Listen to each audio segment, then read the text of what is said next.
The path of Lotus the dog continues. She says no to the world, no to the streaming. Stop talking, Daddy, not this again. Hey everybody, Phil. Let me flip this shit around. Ah! Flip! Damn you. Hi everybody, Phil the Issues Guy. Sans porn stash, if you watched the last live stream. I was rocking the porn stash, but it was too weird. I was getting phone calls every day, single day, being like, hey, will you star in the young adventures of random porn star? It's like the new adventures of old Christine or something. The new adventures of old porn star. Awesome, dude. I'm glad you were not vomiting. I'm glad you were feeling better. But perhaps looking at me in the morning could add to someone else's projectile explosions. But hi, I'm back. Going on a dog walk. I was going to be doing a live podcast around this time. Hey, good morning. Good morning, Catherine.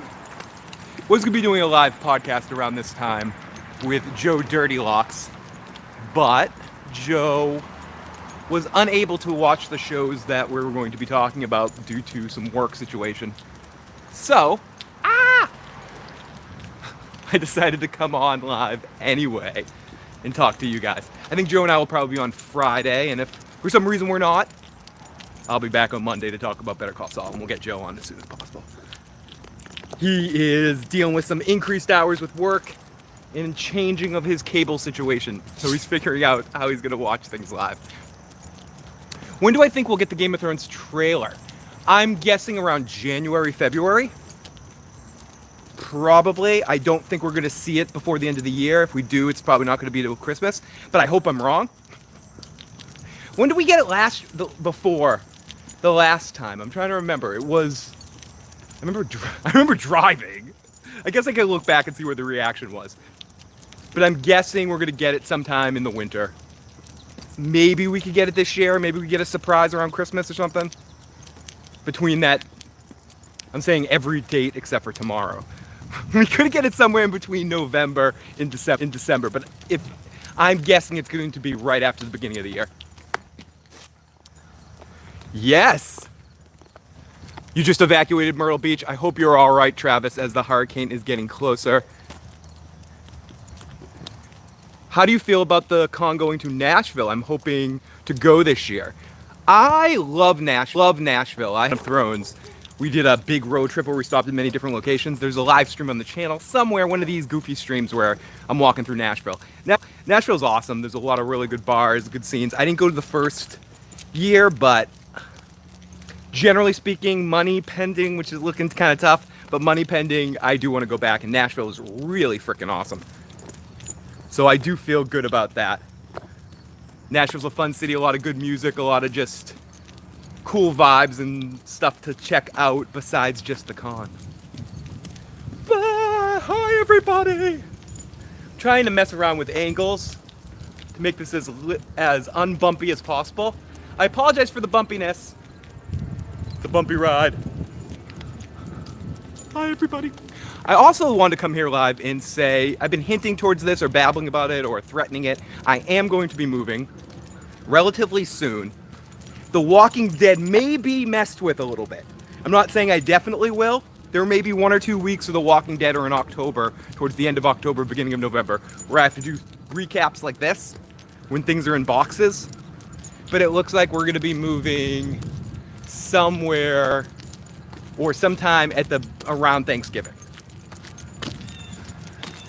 So let's hope that we don't get any Game of Thrones announcements or anything like that before then. So I'm hoping everything's kind of set in stone by the time I'm set in the new studio. So it's kind of sad the last couple of broadcasts will be these next couple of weeks in the old studio, and then I'll probably be doing a lot of like I said, phony stuff, like while oh shit, there's a bee right near my phone. Fuck. Well, I'm pretty phony, of course. So I might be doing some more phony stuff in between to bridge the gap. No, Otis. So yeah, so the move's actually happening. Say goodbye to the red room, my mom's basement. I'm moving to a different mom's basement. So yeah, there might be some break in the action a little bit while we figure all that madness out. Okay, enough of that bullshit. Okay, enough of real life crap. Yeah, you heard it enough, right? Yeah, you're fucking moving. We get it. How does this affect us, Phil? Like, come on. I don't give a shit that you're moving. Could you sum it up to 2 words here? What the fuck? Okay, let me catch up in the chat. Winter is coming. Next, I am excited. Nashville is an amazing town. It really is. Lots of awesome around-the-clock drinking and around-the-clock fun. I don't know why I wanted to say cock there. Around the clock, around the cock. There's a lot of around-the-clock fun. Look at that baby-faced dolphin smooth. Now I need a buzz cut. Okay, Mom. You know, Philip. Mummy Mike over there. You know, Philip, you look so pretty when you shave. Yeah, you only look 45 years old when you shave, Philip. When you have the beard, you look 68. And only if you cut that hair, Philip. When I first started playing drums, my mother's first reaction was, Philip, that's well and good with your drumming. I like how people like ya. But could you play an instrument with some melody, for Christ's sake? Oh, I love it. Okay, so let's continue. Oh, we got Fandom D Saint. Can't say BBM, it's scary. Catherine, I'm excited. We are a 3-flight journey though. Hey, we're still young. Recap on the phone. Lots of recaps on the phone. Oh, you gotta tell us so we can stalk you. Yeah, you wanna see where I'm going? Or tell Joe to stream. Joe, stream some video games for damn sake. Super Meliel 420, Anna Banana. Huge hug to Anna. Haven't seen her in a while. Her and her big smushy pup. Hugs and kisses to you. New studio, well, new basement room. But what's cool about the place that I'm moving, too much information, stupid bullshit.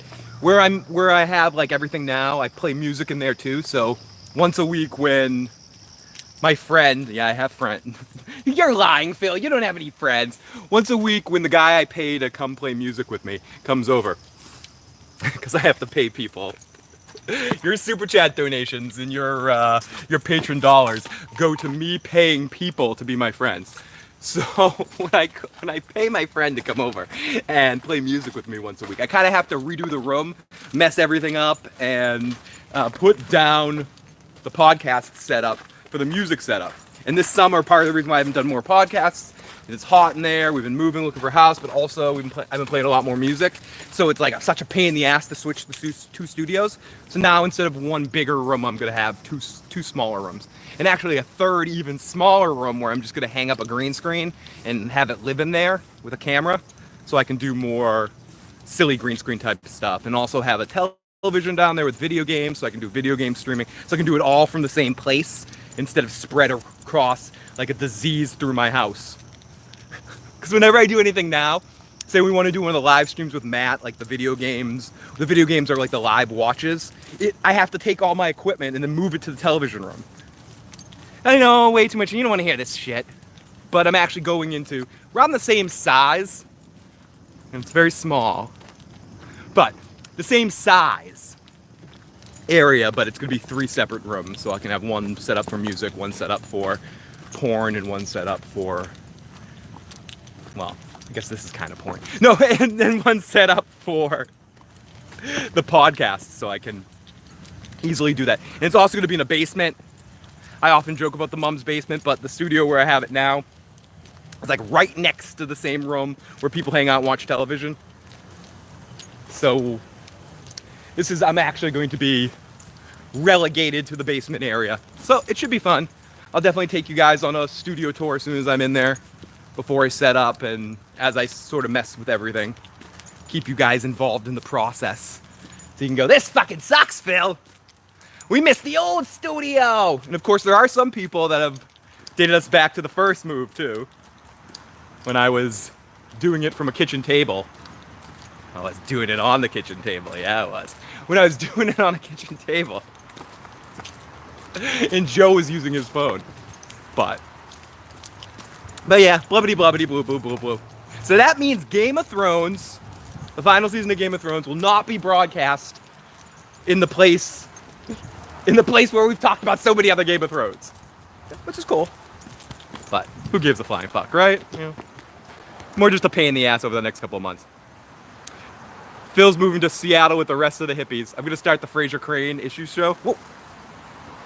Good luck with the move. Still have post-traumatic stress sort of. Yeah, moving sucks. It really sucks, especially when we're doing it like this, where it's a really quick thing where the house that Stephanie wants to move into, we just kind of put in the offer and stuff and just got accepted. But they want us to sell our house by the 23rd, so we haven't even put our house on the market yet. I know people don't want to hear about this crap, but we haven't even put the house on the market yet. So today being at the 11th, we need to have our house sold by the 23rd.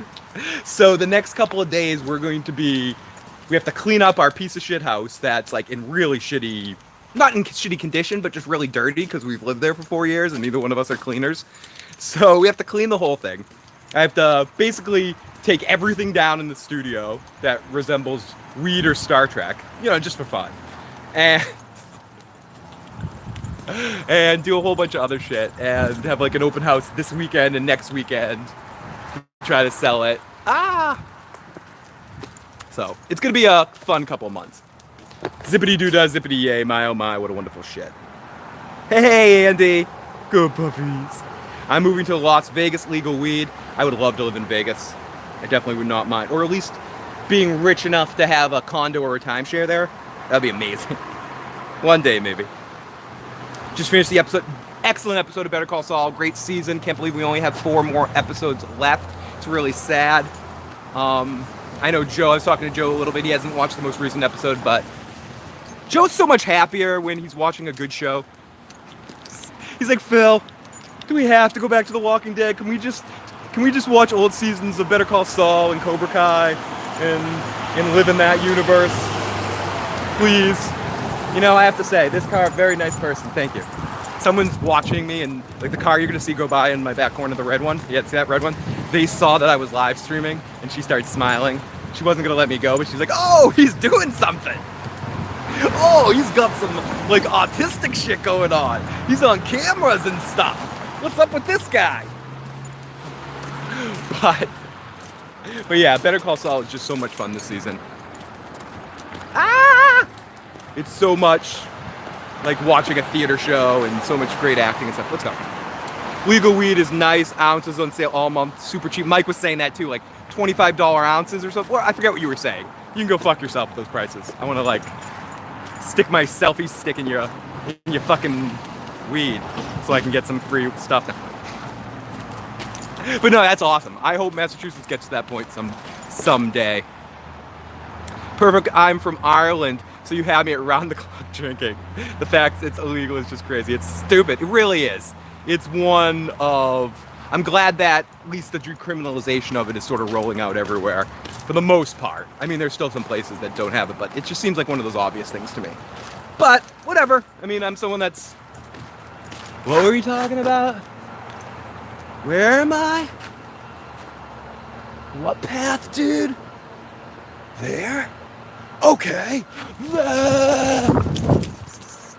But yeah, I mean, I'm a lifer. I've been a lifer on that. You know, when in Half-Baked, and yes, I'm going to be watching Half-Baked for you, Big Kev. But in Half-Baked, when they start labeling, you know, this is the travel smoker. This is the. I get the pothead stamp. I do. It's a thing. But I still think. I know people that don't smoke, like some of my members of my family, my aunts, my uncles, and for years they've always been about decriminalization and people shouldn't be going to jail for fucking weed smoke. Ladies and gentlemen, I am preaching. It's time for me to get up on my marijuana, my hemply made soapbox. Oh God. Okay, enough of that shit. No one wants to hear a fucking crazy Weird Al looking hippie asshole talking about shit. Can you pay me to come over? Can't promise sexual favors. You can't promise them? Well, I mean, I don't know, broke. I don't know. This is a scratch scratch my back, scratch your back situation. If I had you over, I'd want an MFE situation.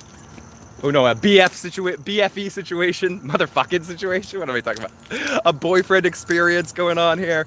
So if I'm having you come, you better, you know, if I'm paying good money, you think Joe just hangs out with me for free? And hugs to you, Anna Banana. I started growing my own weed. It's actually really good. Hannibal, we did too. Maybe if I'm still streaming when I get back to the house, maybe I'll show you guys. But I grew last year and I'm growing again this year. Legally, less than 12 plants, hidden. Outside, I wish I was doing it inside, but we just don't have the space for it right now. Doing it outside somewhere. And yeah, it's worked out good. It's worked out good. It's fun. It's fun. I have kind of a brown thumb, but I do my best. I do my fucking best. I'm a mess today, guys. Sorry. Phil, I'll be your friend for half what the other guy pays. I did that for a couple of years, Hannibal. Just stopped around Christmas. Was tired of my dining room being giant weed tents. When you gotta say porn, my parents pass by. Now they think I'm watching porn. Broke's parents. David's parents. David's parents. This is not porn. This is not porn. This is like a... I don't know how I wanted to describe this. I was gonna say like the JV DVD or of the young Ron Jeremy years, but I don't want to compliment myself because there's certain things that certain attributes on the attribute sheet that Ron Jeremy probably has that I don't. But anyways, I'm saying with the mustache from in a horrible TV movie, I could have played, you know, like the Saved by the Bell Lifetime story and in the Ron Jeremy Lifetime story. I could play college Ron Jeremy before he gets into him. He's trying to do theater. To be or not to? Sorry, girls. Ron Jeremy was great in Orgasmo. Honestly, like his whole career could go whatever. I'm sure other people have interest in his career for whatever reason, but for me, it's all about surreal life and Orgasmo. Anyways, let's go. Phil on lifestyle.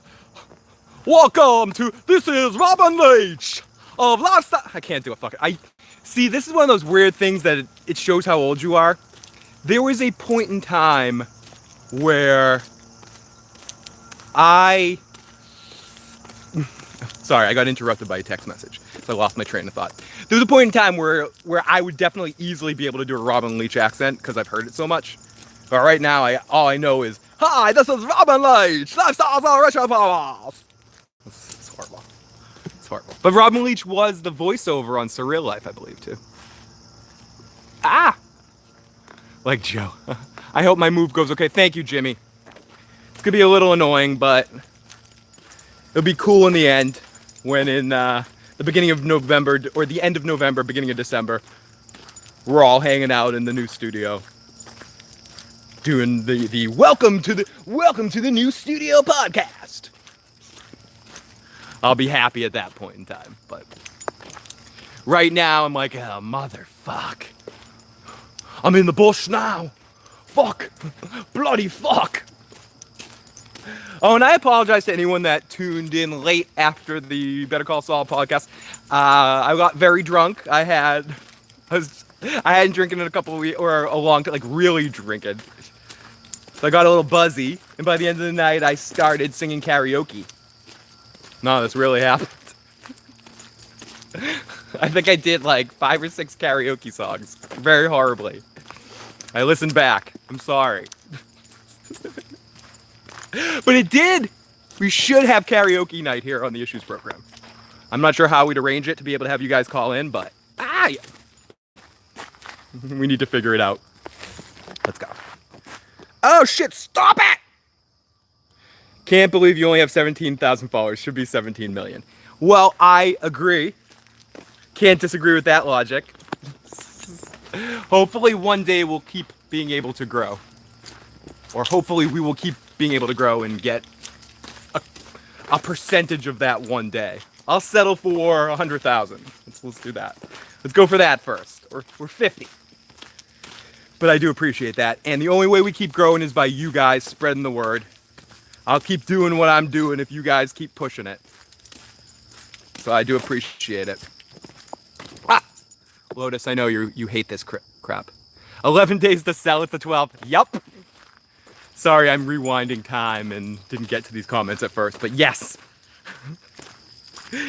So we're fucking up against it. The agent we're working with does think she can do it because she has a couple people that are interested, and it's a hot area and a hot market. So, but it's going to be a clusterfuck. For sure. Lotus, I'm sorry. Next time I do one of these, I have to not bring the dog. But that... Okay, you see me right here. I'm walking through this path with this dog, walking down this long path here. And I know, like I said, I need to not bring the dog. I literally just said that. But now that I think about it, this goes a lot creepier if I don't have the dog. If I'm walking like this with the dog, I'm relatively harmless. Look at me, Look at her, we're fine. We're doing good. But if I was all alone doing this, screaming, yelling, there could be a problem. There is a problem. Stay up there. Thank you.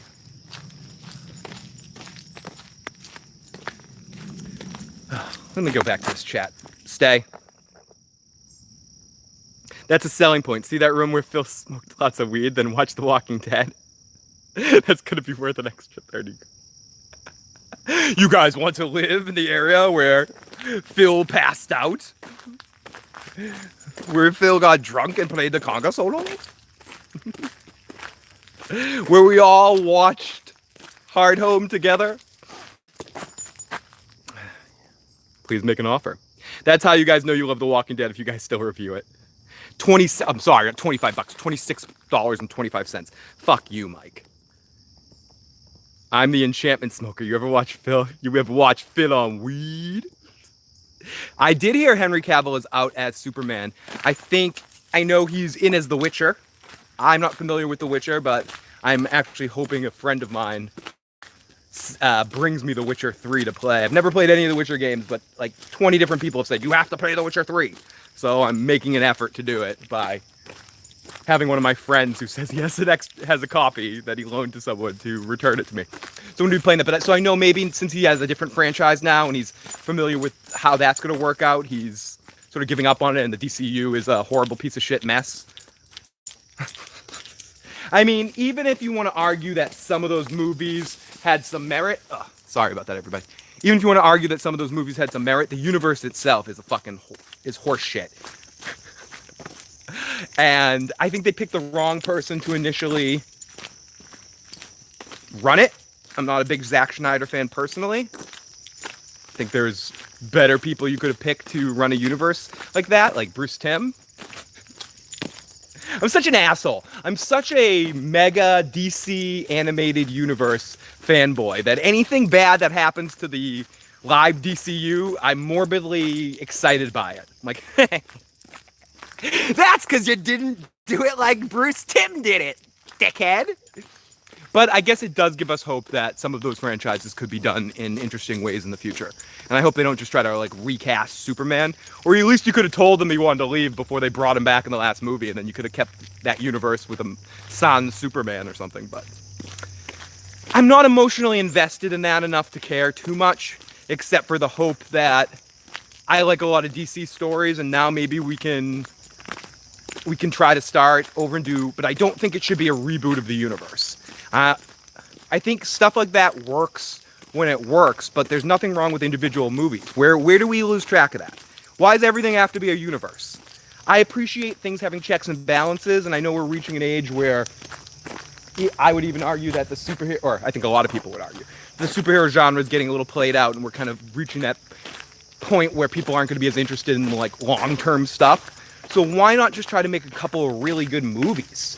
Individual movies. Give us a good Superman movie. Give us a good Batman Beyond movie. Give us a decent Flash movie. A decent whatever. There's a lot of interesting characters. Like something that doesn't make me sick to do with Green Lantern.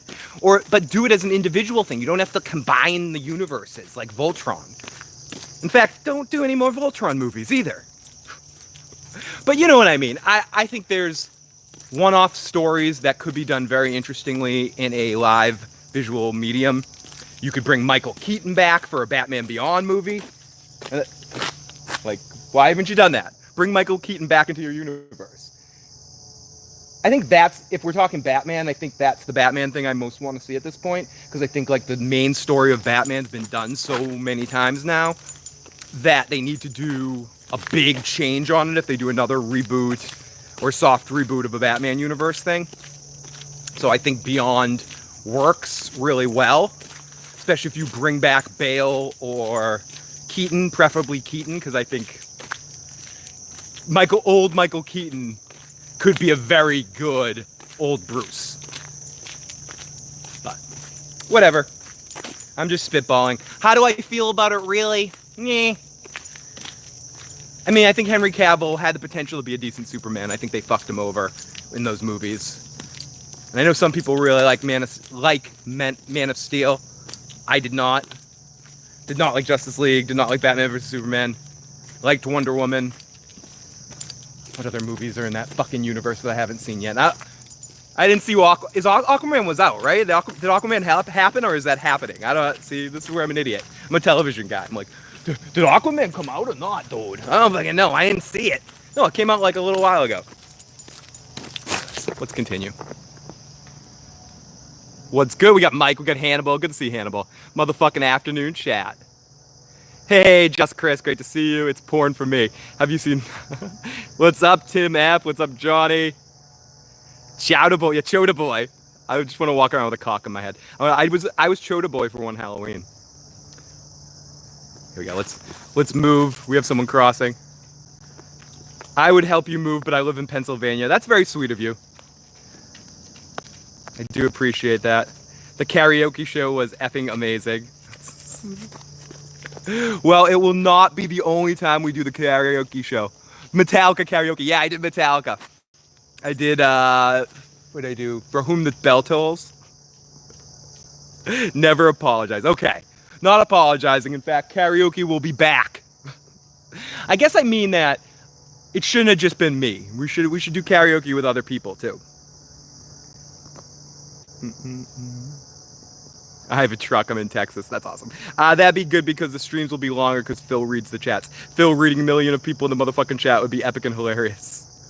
It gets pretty ridiculous during the Game of Thrones seasons when we have sometimes like 200-300 people in the chat. I'm like, I've lived for that. Half Baked is also a great ice cream by peanut butter and jelly. Hero, heroin. All hail Bruce Timm. Who's Bruce Timm? Bruce Timm is the guy. Bruce Timm is the. If you ever remember, Mike, there was a '90s Batman show and a '90s Superman show, and eventually led to a Justice League cartoon.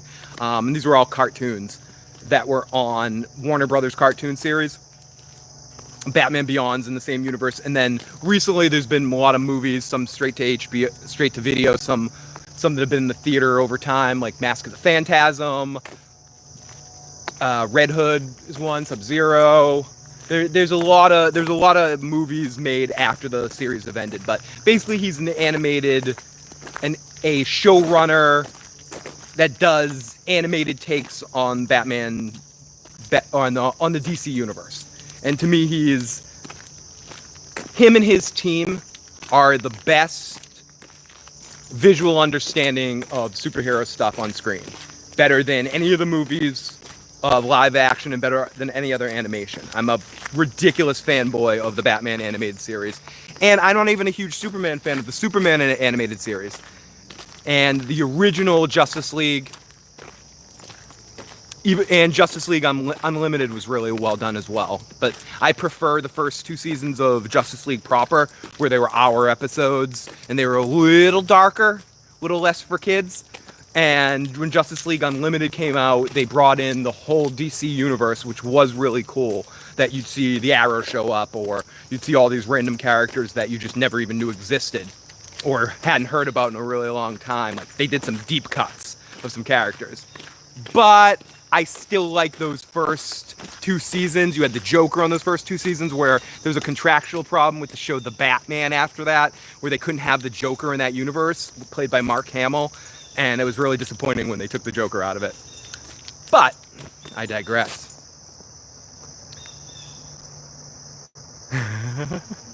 Condiment King. I think the Condiment King might show up in there.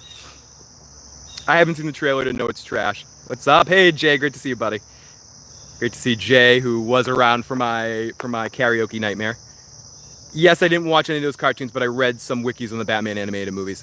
Mask of the Phantasm is the best Batman movie in general. Jay, you and I disagree, and we agree in a lot. Jay's been one of our longtime listeners. Lots of love to Jay. And I gotta say, you and me do not disagree about that at all. Mask of the Phantasm is the best Batman movie. It's better than Batman 89, better than The Dark Knight, better than Batman Returns, better than, of course, those 2 Joel Schumacher pieces of shit in Dark Knight Rises. Better than Batman Super... I mean, I don't even think it's a contest. And it's a shame that that movie didn't get the love it needed to get. It's definitely gotten a fandom around it lately, or in recent years. But at the time when it came out, it actually came out in the movie theater right around the same time as Batman Forever. And it didn't do as well in the theater as people wanted. And I think part of it is because Batman Forever did so shit or had some bad reaction afterwards. In fact, I don't think these guys are... I don't think everything these two say is like, oh, Siskel and Ebert said this, so they're awesome. They believe everything they say. But Siskel and Ebert kind of agree with us as well, too. I believe they're on record saying that it's maybe the best Batman movie ever made, too, and horrible that it didn't get more love when it was out in the theater because it didn't. If that movie had been a hit, then we might have gotten more movies like that in the theater by that creative team. But because it wasn't, they were relegated to straight to DVD and straight to Blu-ray eventually movies. So it's a different budget and it's a different kind of thing. And I think some of those have been pretty good. Red Hood's decent.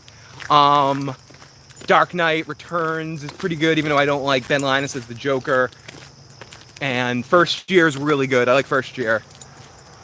Or Year One, excuse me, not First Year. What the fuck am I talking? Batman Year One's pretty cool, where you have RoboCop playing Batman. So I think there are some good one-offs in that, but nothing like that Mask of the Phantasm. It has everything. It's a unique Batman story, kind of a cool mystery to it of discovering the identity of the Phantasm, which actually is done really well, in a sense. A great origin of Bruce Wayne thing going on there. You know, Batman getting to see Bruce Wayne at a certain age. It's almost like Batman Begins was influenced by that movie a lot. And then, on top of it all, you have the Joker with a really big part in it. The Joker is a huge part of that, and knowing how important the Joker is to that Batman animated universe, he's just the perfect balance. So you get that amazing Mark Hamill versus Kevin Conroy vibe about it that you get through the entire Batman animated series, except for the one episode where Tim Curry plays the Joker and they deemed him too scary. Anyways, whoa. I guess it doesn't matter because you're not in front of me, but on that anyways, I spit. There was a huge, and it wasn't a loogie, it was just regular surface spit, but it was like,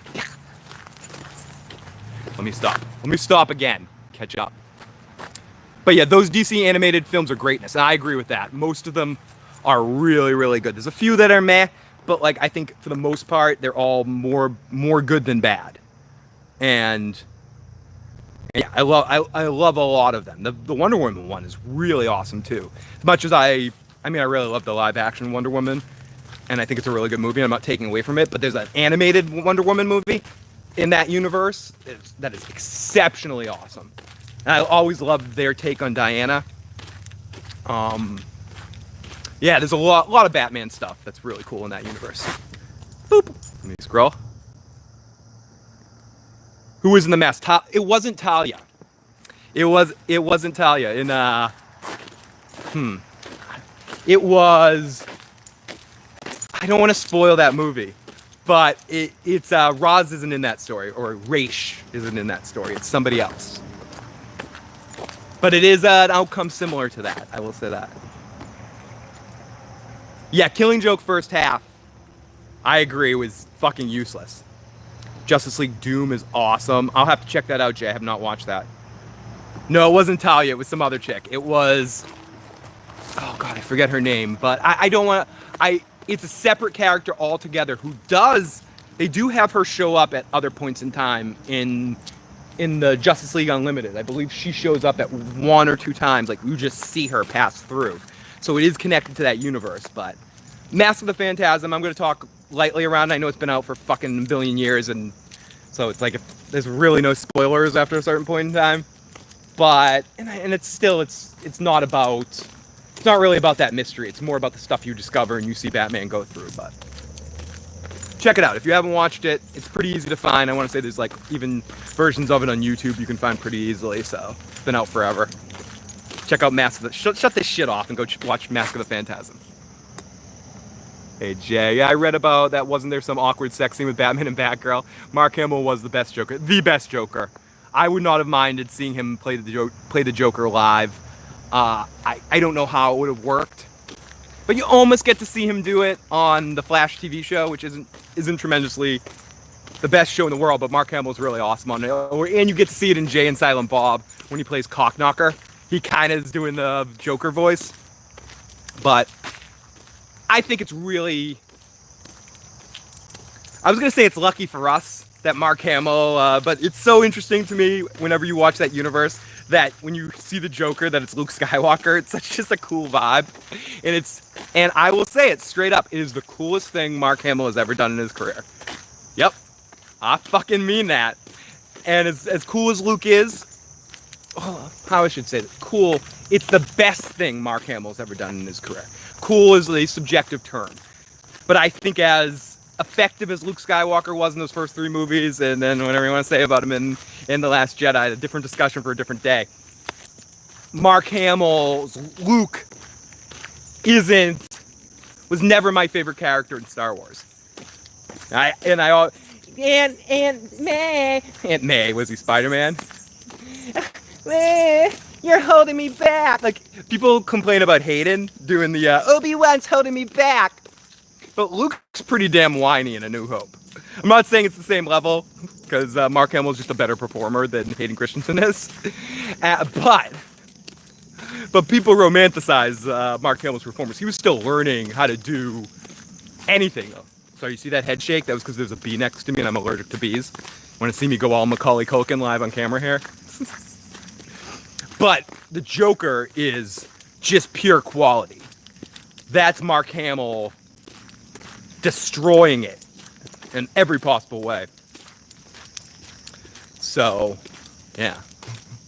So if you haven't seen Mask of the Phantasm, literally shut this shit off. You don't want to listen to some stupid dude talk. You want to watch one of the best Batman stories you've ever seen. And just in general, damn good superhero story. And you know how I am about overblowing things? Like, oh, you're going to love this. This is one of those things I don't mind saying that, because you know what to expect from a Batman story. And it gives you everything you want from it. And I just got another. I'm glad you guys enjoyed the karaoke. I'll definitely do that again. There's a couple songs that got requested that I wasn't able to do. Someone wanted me to do Shatner's Rocket Man. Rocket Man. Ha, ha, ha, ha, ha. But I will do that again. Don't you worry. That was too much fun, and I will try to figure out a way to do call-in karaoke night. Jay's always asking about like the FOP stream again. That would be a good next FOP thing to do. Karaoke night. Let me figure out the logistics of it. Anyways, let's continue. Maybe that'll be a good welcome party to the new studio. We'll do a karaoke night. What killed the dinosaurs? The Ice Age plus nipples.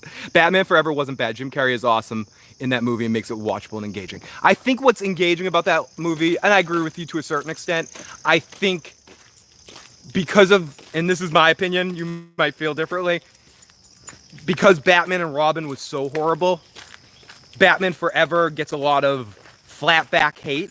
But at the time it came out, I don't remember being horrified by it as much as people make it out to seem now. And I remember being, because I saw all 4 of those movies in the theater when they first came out. Batman 89, Batman Returns, Forever, and then Batman and Robin.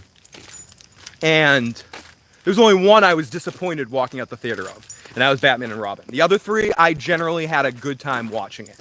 I think when you think about Batman Forever, it's more about all the stuff surrounding it that kind of screws it off. I don't mind the Jim Carrey instead of Robin Williams casting of the Joker. I know Robin Williams really wanted that part, but they wanted a younger take. They wanted to go with the younger, hotter actor.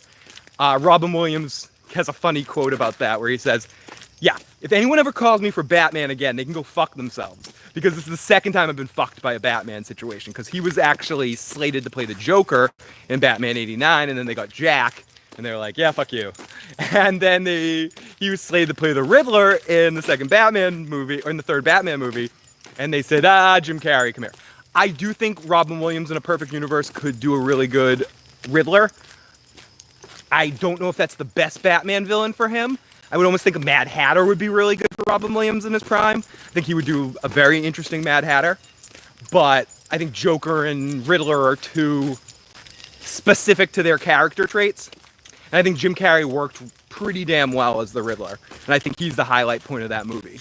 I think Tommy Lee Jones is what bothers me a little bit in that movie. I always wish they gave it to Lando, because they had built Lando up in that first movie as Harvey Dent already. And he wasn't in the second movie, and and Tim Burton already had a cool script and a cool way to make Lando the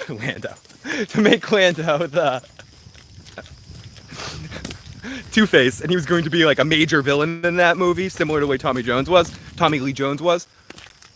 And I also don't think Val Kilmer put in the best performance, but he's by no means as bad as someone like Clooney. I think they gave him a lot of stuff to do in that movie with the Chase Meridian shit. And I don't know and I think he pulled it off relatively okay.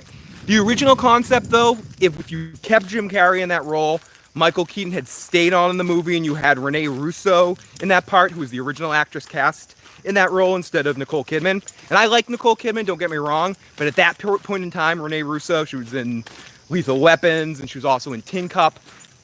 She was very funny, and she had a little 1-2 beat to her and can kind of keep a vibe, almost similar to what Kim Basinger and Michelle Pfeiffer had in those first two movies. I feel like when you show up in that third movie and you have Nicole Kidman, who, in no way do I have trouble looking at Nicole Kidman, but she's a little more breathy and doesn't really hit on the humor that I think Schumacher was going for in that movie at times, that I think Rene Russo and Michael Keaton would have been able to pull off a little bit better. But Michael Keaton jumped ship because he was loyal to Tim Burton, and when they lost him, they felt like they needed to recast because Val Kilmer and Rene Russo didn't have chemistry, so they ended up casting Nicole Kidman instead to make it a little bit more deep. And I thought she was one of the elements that didn't work for me.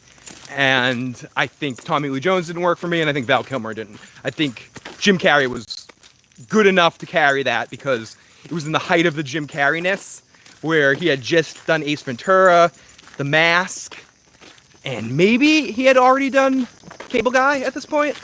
I'm honestly not sure. He had definitely done a few big roles.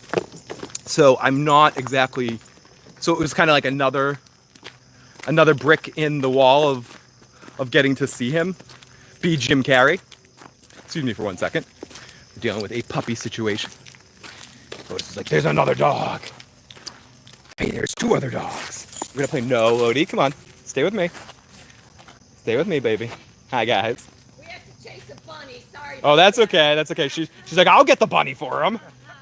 Don't worry, I'll get the bunny. I'm sure you will. Hi, puppies. Hi, puppies. I know. Everyone's friendly. Everyone's friendly. I know. She just wants to dance. She's adorable. Thank you so much. She's a sweetheart, too. Thank you. Yeah, she's a crazy 6-year-old. Thank you. Lotus is like, I want to go play. Let me go play, Daddy. Let me go play. Sorry about that. So let me scroll back into the chat and catch up. Catch up with that shit. I like the Batman suits when they have nipples on them. There's nothing wrong with nipples. I love that line, and was it Scrooged? Is that the nipple, or is that the shadow of a nipple? I say it's a nipple because I'm drooling. For some reason, that was always, as a kid, that was always one of my favorite lines in a movie. It's in Bill Murray's Scrooged, when the censors are looking,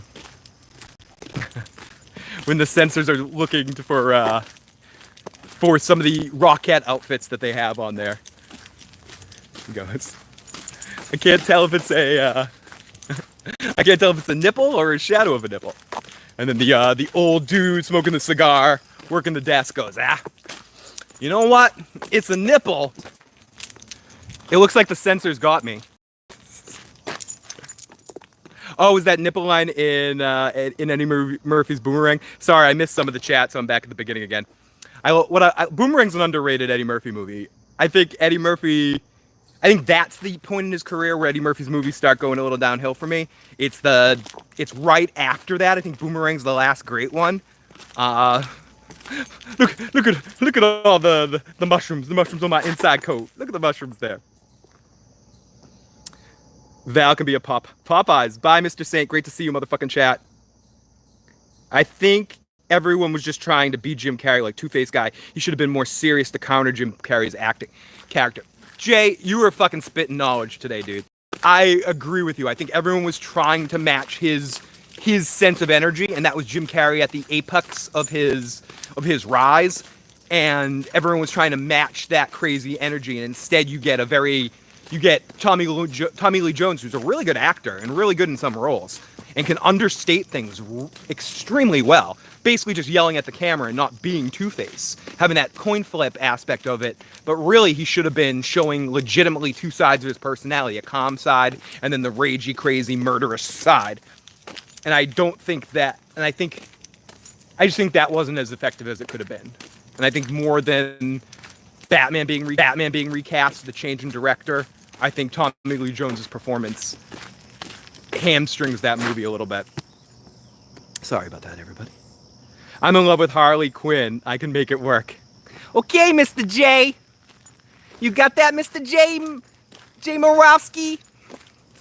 Are you talking about animated Harley Quinn? Okay, Mr. J.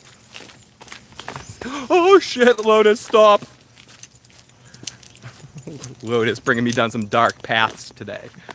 So I think it's about time to start to turn around and head back home. But that doesn't mean I'm going. This is just the second half of the live podcast. Or, not podcast. It's a live fucking stream. I call everything a podcast. Like, yeah, I'm podcasting now. This is a podcast. Speaking of which, if you're waiting for the Better Call Saul audio cast this week, I'm having a computer issue. And we'll try to upload it as soon as possible for all of your audio listening needs. But yes. I need to, everything, you ever have everything just start to fall apart at the same time? And I'm not saying, oh, poor woe is my life. That's not what I mean. I mean like technical devices that you have, all these little things that worked for you. And then all of a sudden, once one thing breaks or you move one thing in the room, everything starts breaking down and breaking. And I'm having a week like that where everything I touch is like shattering. I got to admit, I have that little ability of myself as well, that I'm very clumsy and I use things hard. Oh, I use them hard. I'm gonna use you hard. So as we walk down this path, continuing, notice the dog is done with this bullshit. And she's like, stop the stream, Daddy. Just walk with me home. Now, I don't know about this. We're getting kind of... This seems like where bad stuff happens. I'm getting ready to head under the bridge downtown. Am I gonna draw some blood down there? I don't want to do that. It looks scary. There's like a fenced off area. I'm venturing too far. Too close to the sun here. Oh, at least I got a dog. I got a dog in a live stream. I ain't scarred. Or maybe I am. I'm not. I really should turn around though. All joking aside, this is our sign to turn around. This is our halfway point of the walk. Please get up, scratch your bottoms, touch yourselves, refresh as we here are going to turn around. Beep, beep, beep, beep, beep, beep, beep, beep, beep, beep. It's like, I don't want to turn around, asshole. I don't want to walk down the street. No. Come on, yo. Ugh! God damn dog. So let me scroll back through the chat here. See what we got going on. Val would be a good villain. Clooney was a good Bruce. Val was the only good Batman.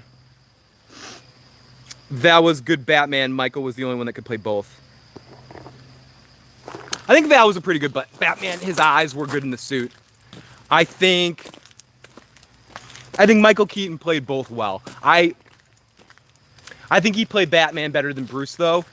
And if we're bringing everyone into it, I think Bale's Bruce was the best Bruce. I think Christian Bale's Batman I didn't necessarily love at all times. I liked him a lot more in Batman Beyond than I did in the other two movies when he started talking like Cookie Monster. But I want a cookie, Joker. Hawking patch. But I think Michael Keaton's Bruce Wayne was funny and an interesting take on him.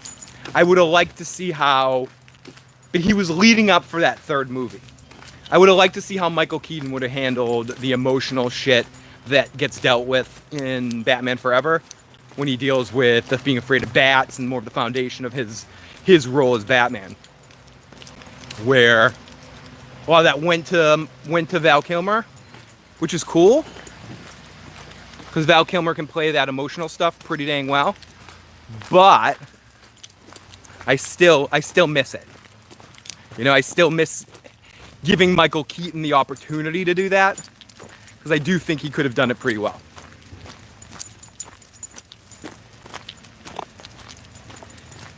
Come on. Hi, cutie. Are we doing some doggy introductions here? Hi, Puppyzillas. Hi. Hi. Hi. Hi, buddy. Hi, bud. Hi, buddy.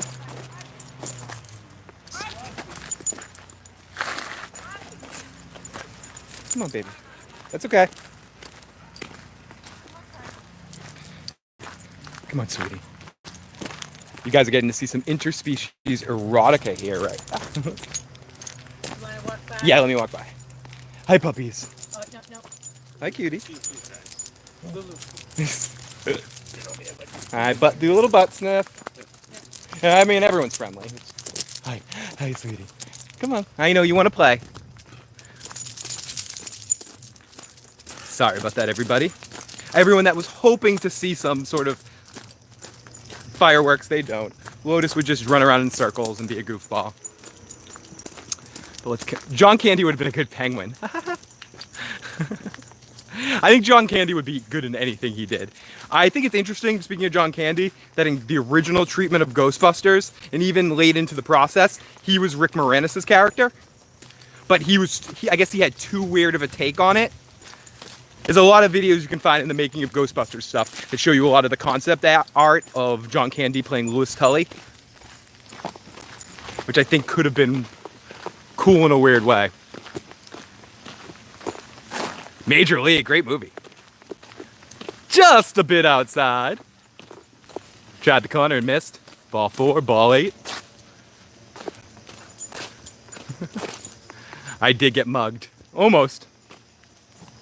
Oh, my internet sucks, but I still get to watch freeze frames and stills. I don't think it's just your internet. I think it's also me being out on the road here. I'm sure the smoothness of my signal isn't perfect. I'm just hoping I'm hoping the voice isn't bad. But I think the video signal is probably pretty shitty right now. So it might not just be you.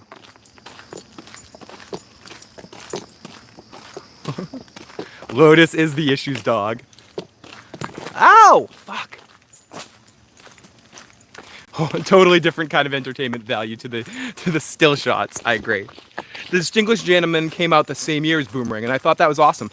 I did not love The Distinguished Gentleman. I do like the story part of it. The aspect that I think, what's his last name? Kennedy or something? So he decides to run as a Kennedy. I think it generally works, but I think just like a band, just like I was talking about with Metallica yesterday or the other day, where I think the Black Album has some good songs on it, but I think it's the transitional thing that got into something I didn't like. I think The Distinguished Gentleman has some really funny jokes, but I think it starts transforming the Eddie Murphy comedy from the Beverly Hills Cop, Golden Child era that I really love. I know there's the two random ones, but two of my favorites. To the Pluto Nash era, that Daddy Daycare era, Dr. Doolittle era that I didn't really love so much. And I think I still think Eddie Murphy at his best is one of the funniest people on the planet. So you get like moments in all of his movies where he says one or two funny, crazy funny things. And I think when you get into the Nutty Professor, especially the first one, it's a little bit more of a renaissance of him. Again, like I think he's really funny in the first Nutty Professor movie. Second one, not as much. But yeah, so I see what you're saying about the Distinguished Gentleman. I think it does have enough good there. But I think it was the start of a bad trend. And we get into like stuff like Holy Man, which was probably a few years after that. And the Pluto Nash of it all. Gross. But I didn't know it came out the same year. Thank you, Jay. Give me a dime bag. I have watched every episode of Ozarks up except for the last two of this season. Going to be watching those tonight to finish the season. Hopefully on Friday when Joe talk a little bit about Ozarks and our thoughts of that. I'll give my quick thoughts right now. I actually like season 2 of Ozarks better than season 1. I think season 1 was really good and really awesome and definitely had me interested. But there's something about season 2 that I feel like they're using more of everything that they have. I think it might have been Bernie that mentioned that it was funnier. It's 1,000 times funnier than the first season.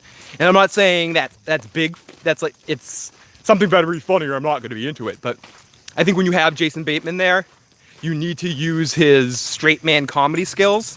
And you use it a lot in season 2. Jason Bateman's fucking hilarious. And I also really started to like his son and his wife. Charlotte can go fuck herself. I'm not into Charlotte. Oh, what, the dog scene? It looked like we were in a scene from a crime show. It wasn't as good as the first one, but I also thought Beverly Hills Cop 3 was all right. What I liked about it was the location. I liked how it was in a amusement park. And I think it had a couple of moments. I wish the guy that played Taggart hadn't passed away, because I think he's so important to the dynamic, especially in the first 2 movies. But it is good to see Judge Reinhold. Val Kilmer was only good in Tombstone. Besides that, he sucked. I would argue that there's a lot of suckitude in Val Kilmer's career. Tombstone is probably one of his best. I don't think he sucks in Top Gun, but his character sucks. You know, like he's supposed to be someone that sucks. And I also think he's relatively good in The Doors, playing like, whoa, Jim, even though that movie's not very historically accurate. I think Val has a couple good parts here and there, but I definitely think Tombstone is him at his best. He leaves it all on the fucking table in that movie. That is an excellent fucking movie, Mike. I actually watched that not too long ago because it's on HBO rotation right now. So I was at someone's house that had HBO and... Oh shit, it's starting to rain. You guys probably obviously can't see it, but it's actually starting to really rain. Fuck yes. Issues in the rain. I'm singing in the rain. Just singing in the rain. What a glorious feeling. I'm annoying again.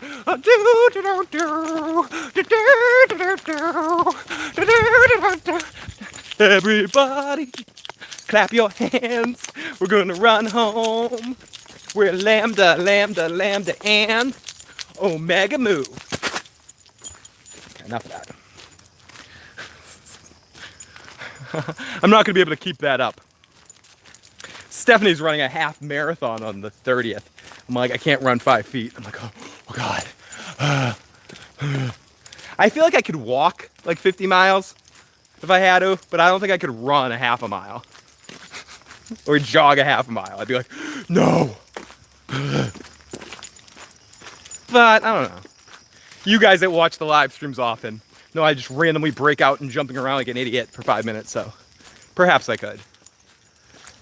It's more like when I'm excited I can run and get goofy, but if someone tells me, run now, you have your race, I'm like, no, I don't know about that. Who had the best bat nipples? Clooney, of course. Oh no, what am I kidding? I'm an idiot, Travis. Alicia Silverstone, of course. Who had the best bat nipples? Of course. Of course it was Clueless. It was Cher. As if. 1 second. That's another one. Travis just dropped another amazing one. Willow. Willow's his best role. Tombstone is his best acting, but Willow is his best role. Mad Mardigan, at least as a kid watching Mad Mardigan, that moment where he's like, you are a great swordsman, is just so awesome. I'm like, fuck yeah, he's a swordsman. So good pick, Travis. Doc Holliday rather than Batman. I forgot that movie existed, hated it when I was a kid, talking about Willow. Let's have a spelling contest. Oh no! Dog, that's my worst subject. Oh, Lotus. My worst thing in the world of spelling. And then when spell check got invented, I was almost a good speller, but then when spell check showed up in the scene, like, oh yeah, really? And then my spelling skills just farted. The only tests in school I ever cheated on were vocabulary and spelling tests. I didn't cheat on history, didn't cheat on English, didn't cheat on any of that shit. I cheated the fuck on vocabulary and spelling. And it wasn't vocabulary definitions. It was always the spelling of the words. My freshman year, I had this douchebag teacher. I don't know, I'll say her name, I don't care, Miss DeFail. I used to call her Miss DeFail, because she'd fail me all the time. Fuck you, Miss DeFail, if you're watching this. But, I'm like, I'm really saying her name. I don't care. She can go fuck herself. She was horrible to me. And she would, we'd have to get these vocab tests where we'd have to spell. I'm like, I'm not in elementary school. Do I have to spell these fucking words? I know what they mean. Like, you're a fucking idiot. And I was. I couldn't spell. So I cheated in her class. You hear me? I cheated in your fucking class.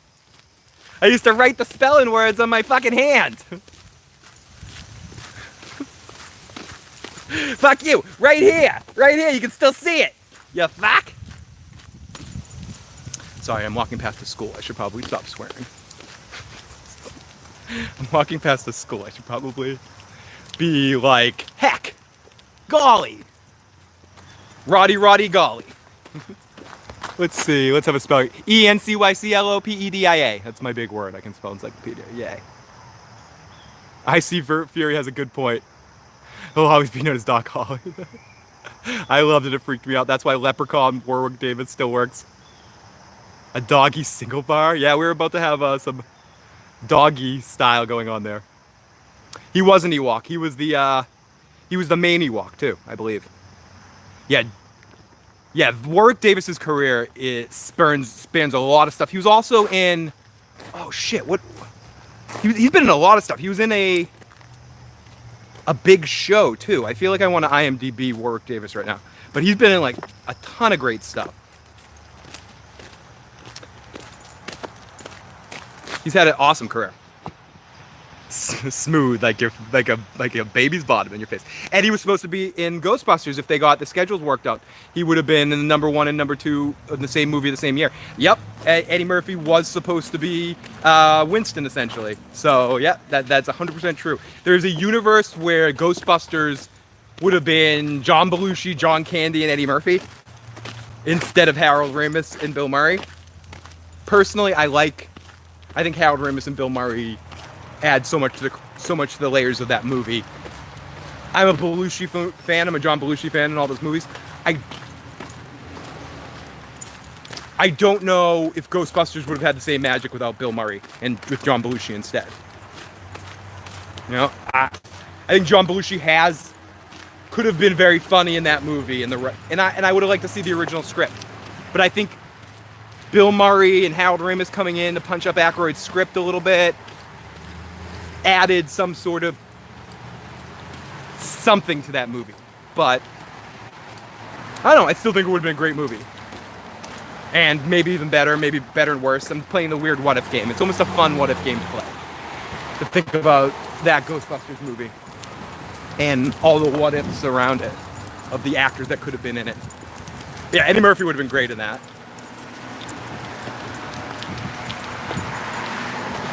Eddie Murphy, fuck you. Fuck you, Eddie. I know you, I see you on television, you're the fuck you, man. Suck my dick, right? Looks like I'm walking down the King's Road. Watch out for Lannisters. I do. Watch out for, watch out for dire wolves, watch out for Lannisters. But watch out for Ed Sheeran. I couldn't think of the name of it. That looker that you just had on my face when I was like, that was me trying to remember the name Ed Sheeran. Panther attack, kill that thing. And then he kicked him in the ding ding. Bernie says, agree, Ozark season 2 is so much better. It's dry humor. It just kills it with that dry humor this season. I think Ozarks in season 1 is very good quality, very fun, has no chill, really kicks some serious ass. I think Ozarks in season 2, all the pieces are coming together to form a really excellent show and one of the best on Netflix. And one of the best on television right now. I think. And I haven't even seen the conclusion of the season. You can definitely tell that people that worked with the Breaking Bad universe crew worked on, in Better Call Saul, worked on this show. It's not the same thing. It's not like it copies it, but you can see the attention to detail. You can see the subtle touches, the dark comedy. It's all there. And again, is it going to be a show for everybody? No. There's very few Universal shows that I'd say everyone needs to watch this. It's fucking amazing. But if you like deep dramas with a sort of humorous, sardonic tone to it all, Ozarks is your fucking show. You know, you're gonna like it. Also tried to watch the second episode of Mayans last night, and I woke up at 6 a.m. on the couch.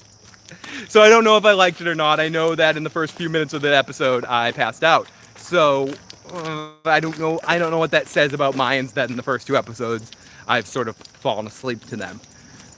Again, I don't think it's a victim of the show not being good quality. I think it's more of a victim of something about the material that's not connecting with me. And I don't know if it's me or if it's the show. So in the comment section of this, or Joe and I on Friday are going to be doing a What Did Joe Think? Please share your thoughts. If you're watching Mayans, if you're liking it, if you're not liking it, what am I not getting? Or do you agree with me that there's just not something that's not quite right there? And I'm not going to say not quite right, not quite has grabbed the entertaining quality yet. But again, I didn't see all of last night's episode. So last night's episode could have been the best episode of television history, and I fell asleep in the first 5 minutes. So, 10 minutes. Let's see. Val Kilmer's Jim Morrison was great. Yeah, I didn't particularly love that movie in every avenue of how they depicted the Doors, but I think Val's performance as Jim and Meg Ryan was great in that movie. Johnny Drama rocks in that movie. Victory! I love how Johnny Drama shows up as the drummer. That was before Viking Quest. And, I mean, right before Viking Quest. And to think that the eventual star of Johnny Bananas would be the drummer in The Doors is just incredible. Did you see that Top Gun was good in that the Iceman didn't suck? You just love Maverick, so you can hate the Iceman. And that's a good thing. I was talking about that in... I forget what other show I was talking about, but... No, they were referring to it in a Better Call... God, I'm such a slut for the Better Call Saul Insiders podcast. They were talking about the Better Call Saul Insiders podcast, and the gentleman who plays the vet, you know, the vet with the connection to the criminal underworld was on, and he was talking about how thankful he was that, you know, he's on a show and repetitive because he's a stand-up comedian. And he's been trying to get like a regular acting gig for a while, and I guess he's always up for pilots. Like he always films pilots, and he was in some pilot that never ended up being picked up. Or it did end up being picked up, and he was vague about the show, and said that he was cast as a character that people wouldn't like. Like, he was supposed to be cast as a nobody, and he was cast in that role, or somebody that people hate. And then they did all this testing afterwards, and in the testing they decide that he's not likable enough. And they said, well, you're cast as a part to be unlikable, and you're telling me you're not likable enough? Like, what the heck is that? It's ridiculous. I cannot believe it. So yes. So ultimately there is a case where, is an actor, do you not like an actor or something because he plays a butthead character? Or is that one of those things where you appreciate the actor's performance for being such a prick face? You know, like, there's certain characters that are mean people, or they play mean people. A really great actor at playing a piece of shit makes you go, I hate this person. And you can kind of transition onto other characters and other actors. So there's like hateable, and then there's TV hateable. Sorry, I was dealing with some dog situations. I got into a fight with those people before that I just walked past. So I was ignoring them so I wouldn't yell at them again.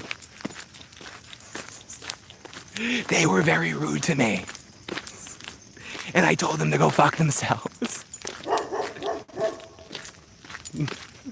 You're like, wait, this is way more interesting than what you're talking about. Wait, can you go back and yell at those people again? You guys haven't really seen Mean Me. It's scary. Just think I'm all goofy and happy.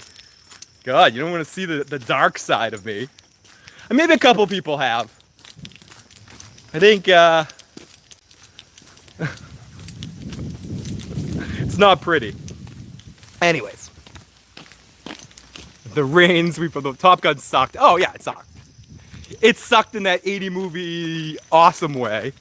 But I think in retrospect, Top Gun was more of a victim of the age it was out. Like, you watch it back, it's pretty cheesy and shitty. It is, I agree with that. But Great Balls of Fire, Mike. They sing Great Balls of Fire in it. In Highway to the Danger Zone. I mean, I think it's hilarious that everyone's all excited for the Top Gun 2's coming out. Yay, you know? Let's all give Tom... And will everyone in the movie address the fact that Tom Cruise looks like he's been preserved in shrink wrap? Excuse me, Maverick. Maverick, you're dangerous. You also look like you've been to the plastic surgeon. I think the best Tom Cruise role ever, besides Born on the 4th of July, which I think he's amazing in, if we're talking really, or Interview with the Vampire, I think he's hilarious in too. But in recent years, the only Tom Cruise part worth a lick of shit is in Tropic Thunder. He's great in Tropic Thunder. A lot of characters get a lot of talk from Tropic Thunder, but Tom Cruise in that movie, god damn, dude. That's comedy. That's fucking comedy at its fucking best. Just makes me laugh thinking about it. I think Tom Cruise has a really good acting gene, and he can be very funny, but he's reaching that point where he looks like Lestat because he's just not aging. You can just tell he has the perfect balance of plastic surgery and Scientology bullshit that's preserving him in the iron lung. Soon he's only going to come out once or twice a year. They're going to, like, release him. Hey, buddy. Stop moving. So did Days of Thunder. Anything with that midget Tom Cruise in it sucks. Hey, Days of Thunder is great because we got Rowdy Barnes starring Merle. But I agree, none of those movies are good movies. If we're really talking good movies in Tom Cruise, we're definitely not talking any of the Tom Cruise early 80s movies. I think the only one worth anything of the early Tom Cruise movies. Mine's not friendly. Okay, she thinks everyone is. So. Hi, sweetie. No, you be good. Hi, sweetie. You can try and say hi. I can say, yeah. I got a good leash. Good girl. We'll see the girl. Hi, who's good girls? Girl. Who's good girls? Yeah, that was good girls. Have a good one. You too. Nice to meet you. I'm like, no. I'm going to force the dogs to meet. Good. Was that good? You make a new friend? Make a new friend? Good girl. Good girl, Lotus. Good girl. I think that dog needed some doggy love. Anyways, what was I saying? The only one of those early Tom Cruise movies that I think is really good, as like a really good movie, is The Color of Money, because it's more of a Paul Newman movie. Tom Cruise is a big element of it. I just think he's perfectly cast as like a meathead that's not very bright, and he's like angry. Some of his angry outbursts I think really work really well in that movie. So I think out of all the early Tom Cruise movies, I think Color of Money is the best one, and I think it's the one that ages the best as the sequel to The Hustler. Is that more because of Paul Newman? Possibly, but I think Tom Cruise delivers an excellent performance in that movie. I think that's him at his best. I also think Interview with the Vampire he's very good in. I think Born on the 4th of July is his like best acting job ever. I think he's really good in A Few Good Men as well. But the Tom Cruise playing the cocky young guy role, I'm with you, Mike. It's a little bit repetitive for me, and he plays the same character in every movie. So it's another one, The Cocktail. The only good thing about Cocktail is Elizabeth Shue is fucking adorable in that movie. And Coughlin's Law 101, always punch Tom Cruise in the balls. Oh no, I'm down to 15% power on my phone. If by some chance this all disappears before I get home, it was really nice talking to you guys. Thank you for tuning into these live streams. Please let me know in the comment section if you want me to keep doing these daily issue kind of things. I have fun doing them. It's just sort of like a random stream of consciousness while I'm walking. Should it be its own channel? I don't know. Let me know not in the chat, but let me know in the comment section. Should I start my own daily issue channel or just make it part of this channel? Whatever. Probably just keep doing it here. Who gives a fuck? I do have issues. And I mean, I guess I did these with the live trips, so why not just do them around my house? Ooh. Anyways. Enough of that crap. And I guess I'm talking about television and movies for the most part. It's not like I'm playing bongo drums for a minute. No one wants to see that. Anyways, let's keep scrolling through here. I have a need for speed. My brother loves those movies. He can love them all he wants, but they're shit.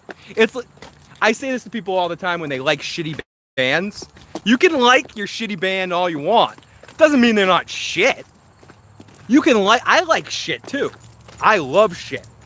Shit can smell really good if it's your own shit. It's like with farting.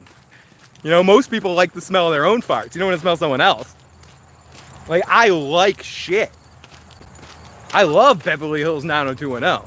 I've rewatched that 3 or 4 times. I could go home right now and watch it again. 2 tails in a bucket. Fuck it.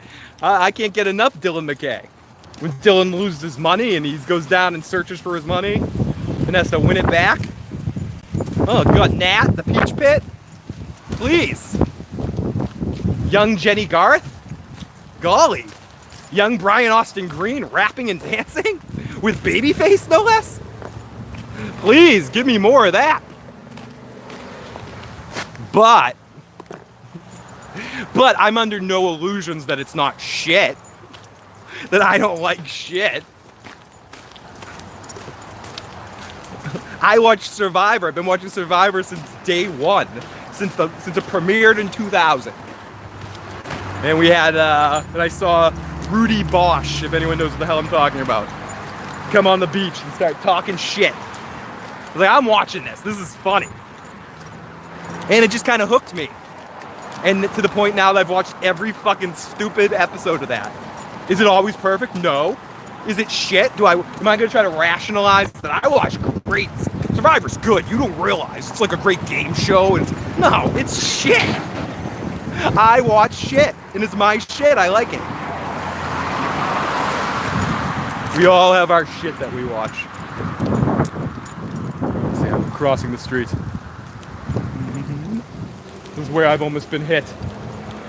Lotus, you want to go this way through the college campus? We really shouldn't. We really shouldn't. Then I'm like some creepy dude with a camera walking through the college campus. No, I don't want to deal with campus security right now. Even though I know most of those dudes when I used to work at college. Either way, it's a little weird.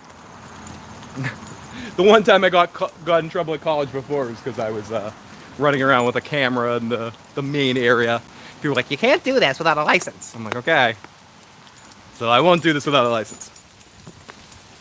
Anyways, I didn't realize Val Kilmer was in Willow. Yeah, he's the swordsman at the beginning. The one that when Willow first runs up on, he's tied and he goes, let me out. Pep. What does he call him? Calls him Pet? Pip? No, he has a name for, he has a little Pep. I'm like, Pip? Bob? Bob? What's he call Willow? Peck. You little Peck. But yeah, Val Kilmer is really cool in Willow. Really cool. Really cool. Nobody did. I'm not a good speller, even with spell check, because I don't spell the word close enough J. I'm starting to realize why you and me are friends. I'm the same way, dude. I suck at spelling. I'm the worst, says Jen S. Teachers that never changed their quizzes were the best, so you could just keep going year to year. Willow, yep. Harry Twatter. I watched Harry Twatter once. Or Friday the 13th, A Nude Beginning.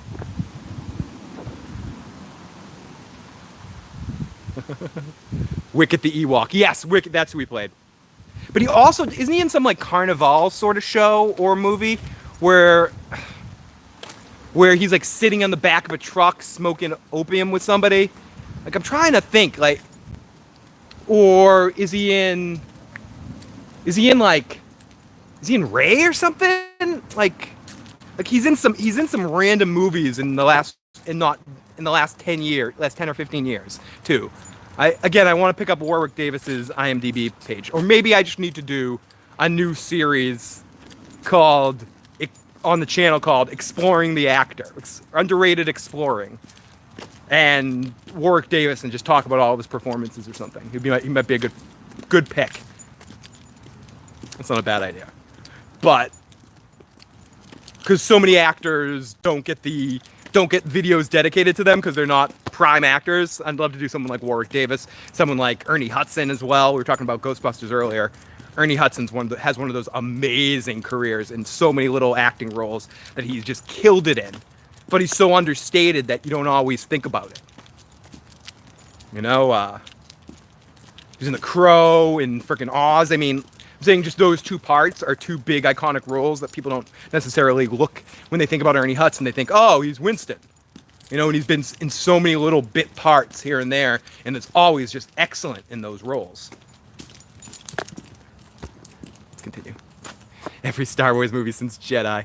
Warwick Davis was in Harry Potter. I'd love to see all the Ghostbusters. He was in Harry Potter. Okay, awesome. Who's moving around Thanksgiving, Phil? I am. I'm moving around Thanksgiving. Great to see you, Ian. Basically, we are selling our house theoretically in the next, 12 days or something? We have to sell the house.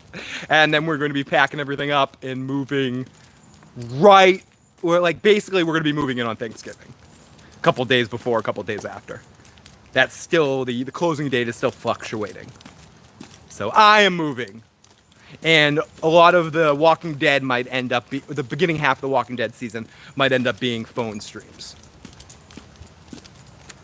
Till I will stop from packing up my mixing board and my main computer. I'll try to make that the last thing I pack up, but I'm not sure exactly when we're gonna have to start putting that stuff into boxes. And there's a kitty missing. Missing kitty. So yes, that is moving, Ian. Phil's moving to Washington, D.C., draining the swamp. Never saw Ozarks, give it a shot. If you're looking for a deep show to watch, definitely do that. Breaking Bad pacing, it doesn't quit. It's funny, Bernie, I mentioned this earlier, but they say this is in Vince Gilligan and Kelly Dixon's words. Kelly Dixon is the main editor for Breaking Bad through most of it. They refer to, because they know the guy that runs Ozarks, they say it's almost like he's doing Breaking Bad with no chill. And they mean it as a good thing. It's like, and they were saying, I don't even know how season 2 is going to work because they just killed it so much in season 1. And this was like a couple days before season 2 came out. So very excited. If you are looking for a new deep show that will give you some of that Breaking Bad feels without feeling cloying, without feeling copying, that's the show for you right now. You're looking for a Game of Thrones break, for your Game of Thrones fans, and I know it's not like Game of Thrones, but I just mean if you're looking for another good show with some interesting characters and a compelling story, I absolutely recommend Ozarks. Confidently. Do I think it's going to be a show for everyone? Am I expecting maybe like 1 or 2 messages from someone like, I tried Ozarks, Phil. It sucked. Sure, it's going to happen. But I can confidently say that it's fun. Season 2 is a little dry sometimes. I mean, season 1 is a little dry for me sometimes. I wasn't quite as captivated by as, say, some people were, but I think it was really, really well done. Season 2 has turned in one of the best shows on television, in my mind. But you could say that about Breaking Bad, too. Well, as much as I love Breaking Bad, the Breaking Bad starts a little slower than it finishes in a lot of ways. And that first season is, especially those first 4 episodes or so, are kind of tough to get until they get the person, until they kidnap Crazy Eights and get in that sort of situation. Everything could be a little slow moving for people. And I don't think Ozarks is exactly like that. I just think it misses some of the subtlety in season 1 that they grab in season 2 to make it extra special. And again, I'll akin it to a band that is working on their sound, and that first album is really great, and you see how that band can eventually become excellent. And then by the second album, they figure out all those little touches, all those transitions from one part of the song to the other song to make the band so exceptionally well. It's like Red Hot Chili Peppers to Uplift Mofo Party Plan or Freaky Styling, and then eventually to Mother's Milk and then to Blood Sugar. And then they started reverting down to shit, but then we get By the Way, Californication, all that sort of crap, Stadium Arcadia. But the early Chili Peppers albums kept getting a little bit better every album. Love season 1 of Ozark. Only watched the first episode of season 2 so far. I think you're going to enjoy it, Jen. I fell asleep during Mayans too. I don't know what it is. I passed out like quickly. Like I forget what I was watching before, but it wasn't even tremendously good, but I was engaged in it. And I'm like, oh, okay. I think I was watching The Love Connection or something. I was watching Beat Shazam Into the Love Connection. And it was horrible, but I was captivated by it. I'm like, oh, this is pretty good. Oh, well, she picked that guy. Oh, that old guy looks kind of neat. You know, there's this weird 60-year-old dude that was fucking crazy. He looked like Doc Brown on The Love Connection. Anyways, so I'm thinking to myself, I look at the time, I go, oh shit, Mayans is on. I should probably watch that. And I was very awake. I had just eaten some ice cream, and I was like uppity. You know, I was very uppity. And I put on Mayans, I sat back and watched the first 10 minutes of it, like I said. I'm not even sure how long I did watch of it. Pretty soon, next thing I know, I was sleeping. Got 7%. I think I'm gonna make it back to the house.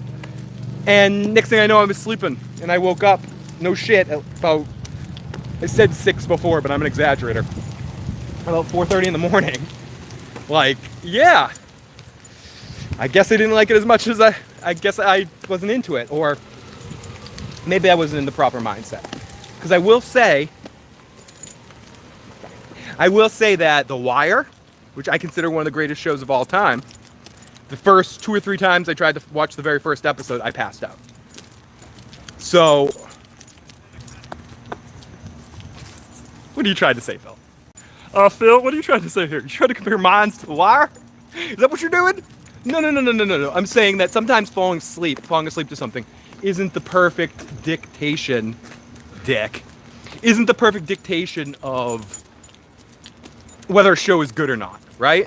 I mean, it could just be the pills kicked in. The hippie activities finally took their hold on me. The food settled in my belly.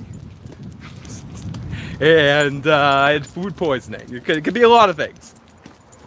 Or it could be that my head isn't in the right place to enjoy this show, that I'm not ready for it. Or it could be that it's just boring. There's not interesting enough characters. And it all seems a little formulaic, not personal.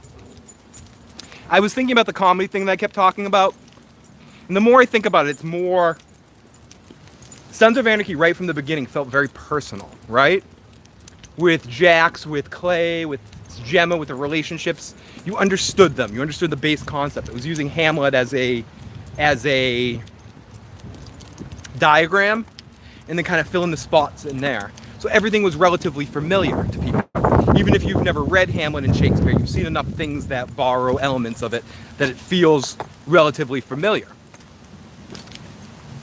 Sorry, I'm like completely running out of power now. So, and I think in these first 2 episodes of Mayans, or 3 episodes, because last week was 2 episodes, I don't think it's been able to grab that same kind of magic, you know? It just seems like we're watching stuff happen. And we're watching stuff happen in a far less interesting way than we see happen in other shows like this. When we deal with cartels and we deal with not just Sons of Anarchy. We live in a world that's dealing with Better Call Saul now, and Narcos exists in, and all this stuff that tells a serious story in a better way. What made Sons of Anarchy so good too is it wasn't trying to tell you a serious story. It was giving you superhero action heroes within a serious universe. And I think you need, and the same with The Shield. And I think you need to figure out how to get that back with Mayans. Or maybe you don't, and it's a show for other people, not me. Let me go. I'm almost out of power here, so let me try to fall asleep during Mayans. Season 2 picks up after the 2nd episode. 2024. Mayans, meh, I have issues. There are too many stand-up comedians. I'm going to become a sit-down comedian. It's funny you say that, Ian. I've been thinking about trying stand-up comedy, and I don't want to stand. I want to if I do it, I want to basically sit down.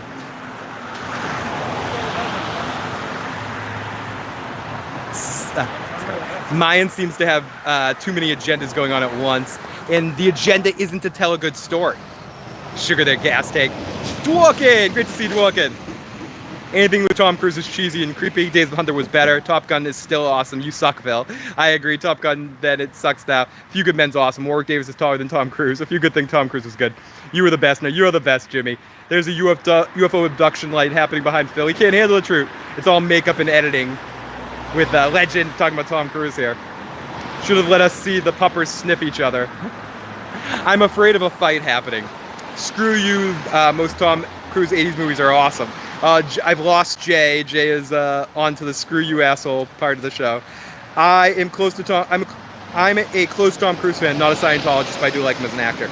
Rain Man's another excellent one. I forgot about that. Ooh, Dwarf Burger likes the Elizabeth Shue reference. I love Tom Cruise playing the young cocky guy. Hippie hippie shake. Lots of daily issues. Keep doing the Lotus channel. Keep doing news, but announce it on Twitter. No, it shouldn't be its own channel. Just do it from here. Lotus should have his own channel. Scaring people by talking to himself with Phil. Have a nice long walk. You can like Rathacon all you want, but Into Darkness will always be better.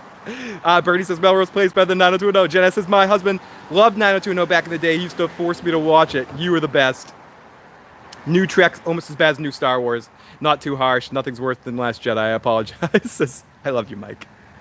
The Last Jedi is the abomination. Don't be sorry, says Dog. My secret shame is... Well, I gotta see how much power I have left. 2%. Oh shit. My secret shame is that I watch Game of Thrones. That sure sucks. Lord of the Rings bullshit. You should get a portable charger. I really should. Stephanie has one of those. I definitely have to get one. Peck. They don't like upstairs cameras on campus, Phil. Don't be that guy. He is the greatest... Mad Mardigan, the greatest swordsman of all time. Leprechaun Narnia. San Francisco, hello. Sorry, I'm scrolling through Chrissy. Great to see you, Chrissy. I'm scrolling through, so I'm just gonna get back. Disappointed in Kurt Sutter this time, Phil. Yeah, me too a little bit, Laura.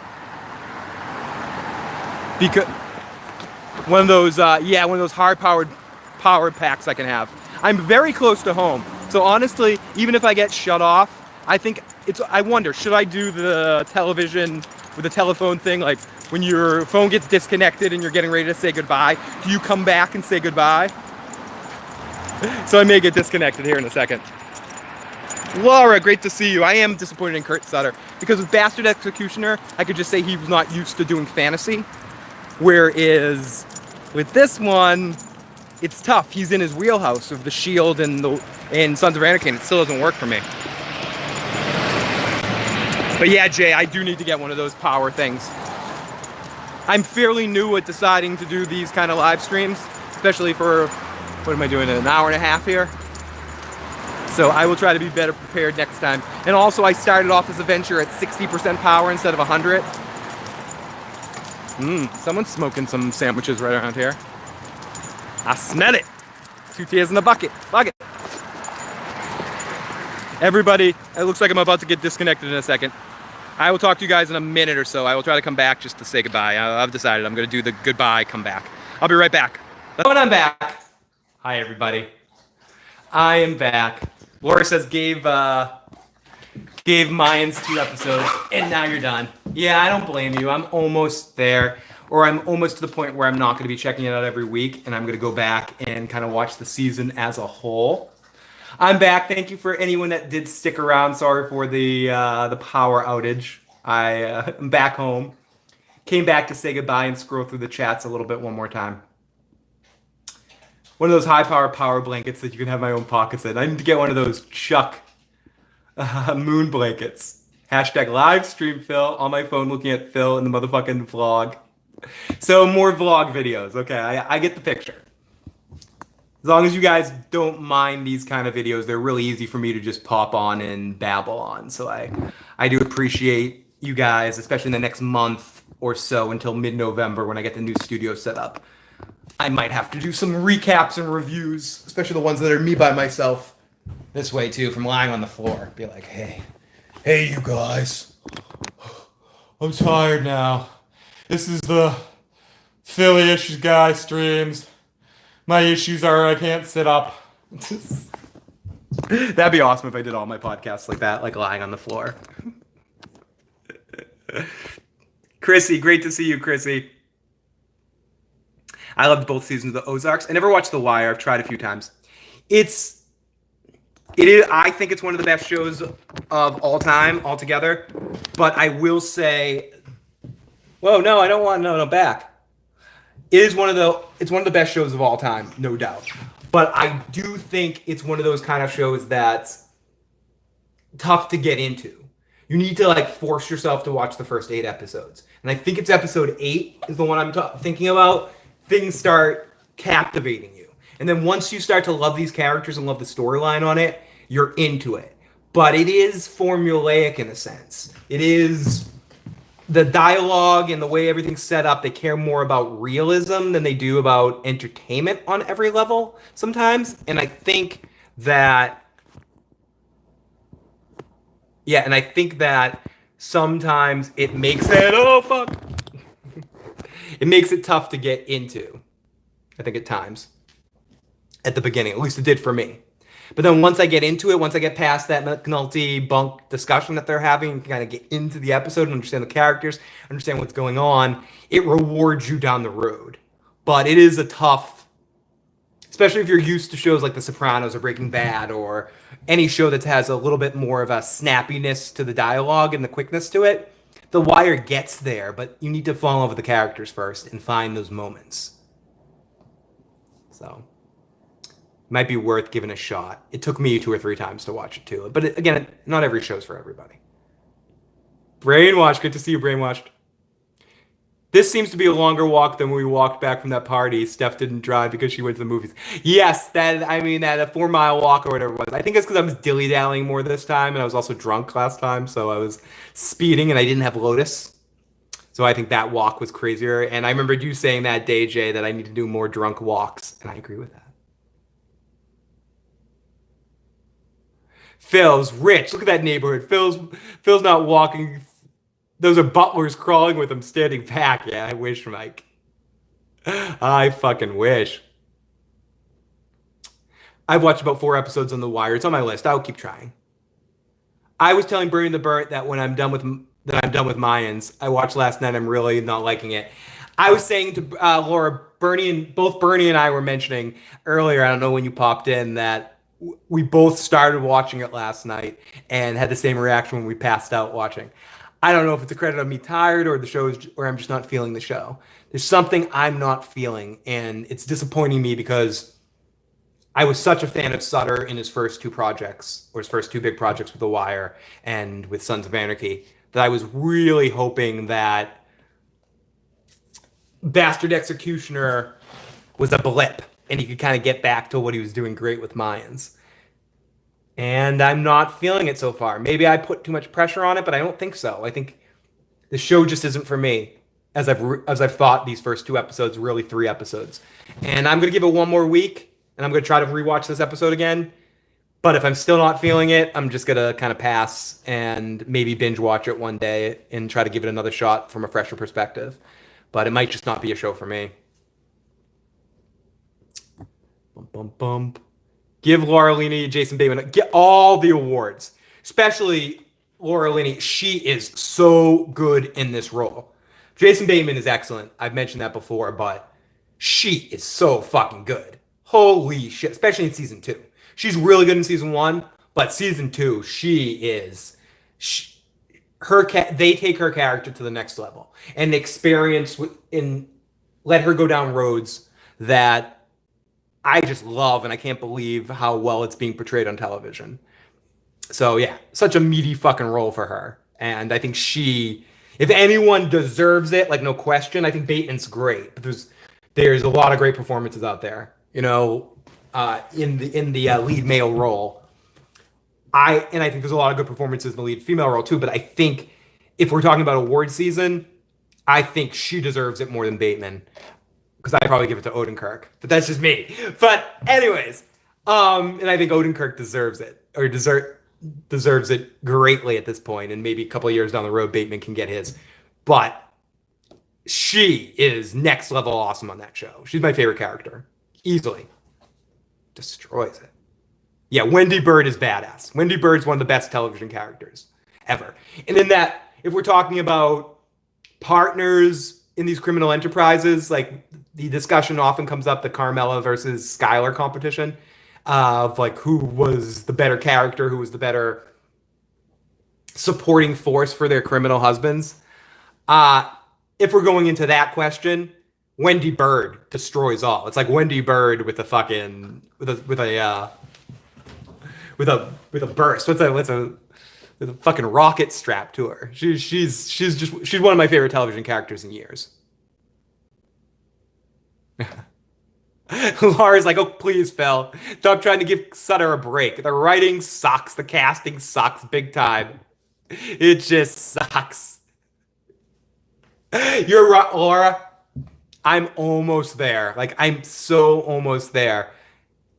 Nothing for it really worked in that first thing, except the only thing I think is good, and I'd argue with you about this good, is I think the production value is good.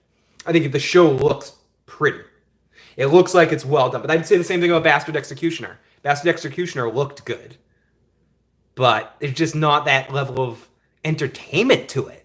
And I think television shows, I meant that as two different things. Television/shows need to be entertaining first. It's like, I've done a lot of experimental theater, and I always ask questions of directors that are doing these weird Brechtian shit. Like, you need to be entertaining first, and then worry about fucking with people's minds. You need to get them in the door, keep them in the seats, to be able to make them have fun before you can elicit any sort of vibe to them, or storyline to them, or intentions. Look at BoJack Horseman. I know we're not a show for everybody, but that first season was fucking comedic gold for me. And then what they did was they made you feel comfortable in the comedy of that season 1, gave you a couple hints of where they might go in later seasons, and then those later seasons get all deep Hollywood shit. And I think with Mayans, it's hit the ground running a little bit too much and kind of just setting all these things in motion instead of starting small and making you care about character. And I think that is what Laura is saying. Shitty writing and shitty casting. Mainly shitty writing, probably. And the casting isn't... I think part of what made Sons of Anarchy so great is the casting, too. I think all those main actors are so perfect at playing those roles, except for maybe Charlie Hunnam as Jax. He had to kind of grow into it. But everyone else around him is really, really good. And he had the Jax walk.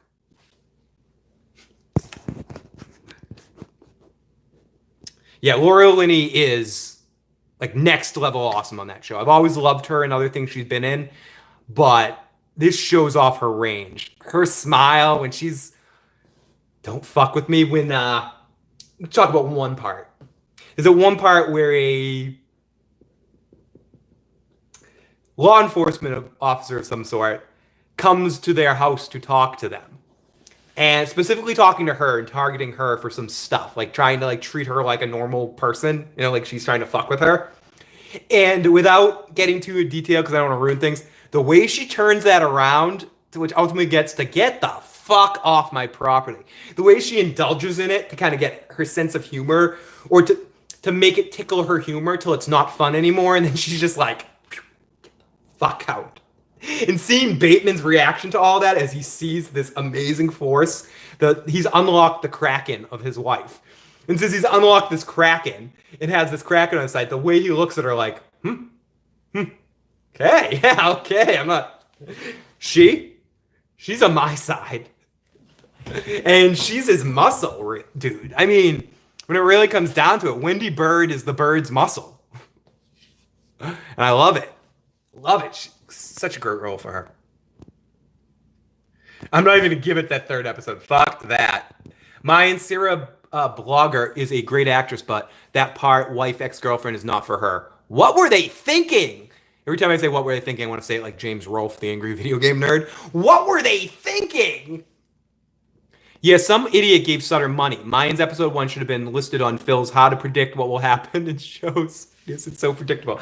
I agree with that. And I think Sutter might be a victim of his own successes, too. And a victim of he wants to be as deep as these other shows that are talked about. He's got the Walking Dead disease a little bit, where instead of just making a show that's fun and can kind of break out of the conformities of normal television, which I think Sons of Anarchy did at its best, when it would sort of just be almost commenting on action or these deeper shows. I think Mayans, he wants it to be taken serious. And no, stick to comedy, dude. Or dark comedy. That's what Sutter does best. Whatever. Oh my God, the girl last night, what can I say? No, I really shouldn't. Don't let me stop. Bird is the word. Hey, Nancy T. To all the motherfucking chatters and Phil, can't stay, so don't delete this. We'll watch later. Don't worry. I know I do tend to delete things, as the karaoke one I deleted. Well, I didn't delete it. I made it private. So that video actually still exists. So anyone that saw that, I decided not to delete it. I decided to make it private. So maybe I'll release it or show it at some point in time again in the future. So I guess I'm almost at 2 hours on one of these things. I guess this is a good point to stop. Everyone, thank you so much for tuning in this morning. Hopefully you enjoyed this kind of live streaming. We'll be doing a lot more of these. At least one a week, if not more. But yeah, I'll at least guarantee that I'll do one of these walk live streams, especially as the studio is being packed up. To answer the question from the beginning of this stream, I am moving right around Thanksgiving. Going to be packing up a lot of stuff. What else did we learn today? We learned that Mayans isn't quite as good. We learned many adventures in the woods. We talked about prequels, sequels, talked about Batman, Mask of the Phantasm you should watch. We learned that Mayans is pretty shitty at this point. We learned that we have some amazing motherfucking chatters, super chatters, wonderful people. And thank you to all of our patrons and our super chatters. You're incredible. Hey, Nancy, you need to expand your channel, dude. You need to expand your channel. You need a job in broadcasting. Laura D, I need a job in broadcasting. If anyone out there ever watches this that wants to hire me, igotissuesman@gmail.com. I'll happily talk for food. And I cannot swear, too. That's possible. I've worked in regular radio, too. I cannot swear. But no, I need that as well. And I need a job right now. So I'm at kind of a one of those points. Either need to have the channel somehow explode or get a job talking. But thank you, Laura. I appreciate that. We love you, Phil. I love you. I'm just moving a town over. Not very far. It's more the timing of the move that sucks. I'm literally moving similar to where I just walked. So like the other side of that big walk instead of the first side of the walk. So it's pretty much a very similar area. So it's not that far. Do more review shows. I will, especially once I get the new studio set up. It'll be a lot easier for me to just go live anytime, any day. And I think more than just needing to do more review shows, I need to just do more broadcasts, even if I aren't talking about a specific show. So talk about food for food. I could do that, Ian. Talk about pizza. No, you have to swear. That's part of it. Trust me, I want to. The job I want to get is on like a serious radio station, like a satellite radio station. But they still hire people that aren't celebrities to host those kind of shows. It's like every talk show that exists right now, or even podcasts that are successful, have to be hosted by a famous person. But I'm going to keep doing what I'm doing. If anyone's ever looking to hire somebody, you can always message me. But if not, I'm going to keep plugging away as we keep getting bigger and bigger, one little step at a time. And it's all thanks to you guys. You guys love what I do. You can be responsible to help spread the word. Spread it everywhere. Don't be afraid of some people that say, I don't like this. Keep spreading it. Eventually, we'll find the people that do. Share a channel. Take your favorite video or live stream I did. You know, Fresh Prince of Westeros, I recommend. That's a good one. Or some of the podcasts or some of the live stream randomness. And show them to somebody. Send the message to a big YouTube channel. Not just the Game of Thrones channels. Other channels. Big channels in different circles. I've had a lot of really great exposure in the Game of Thrones community from some of the big Game of Thrones channels. Those are great. Some of you guys watch other YouTube people that are in similar yet different avenues. Message them, because it's always better coming from a separate person than from me. And be like, you should get this guy, Phil the Issues Guy, on your channel. Here's his email. Contact him. You know, anybody. You know, we've been very lucky with Nick Hodges from History Buffs, who's spread the word. Carmine, Devin, and then all the Game of Thrones folks that have been awesome. And I think that's the best way we grow because of the specificity of the kind of show that we do here. It's harder to get burst success. And I try.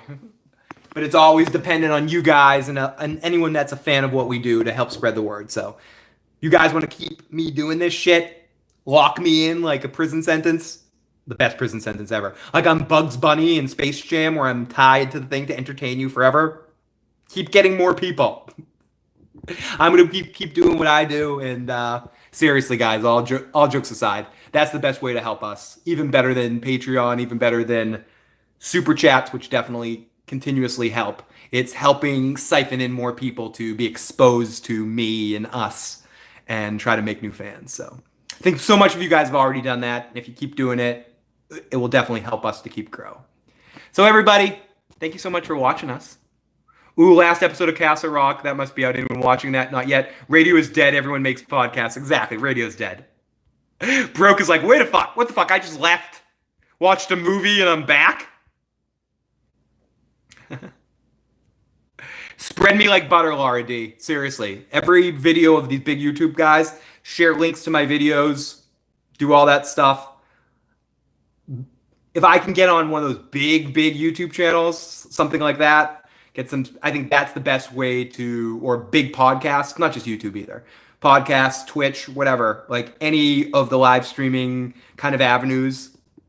The more you guys can spread me like butter all over the place, the more we're going to find the 5% of the people that see us maybe liking us. Who knows how many percentage of the people that watch will like it.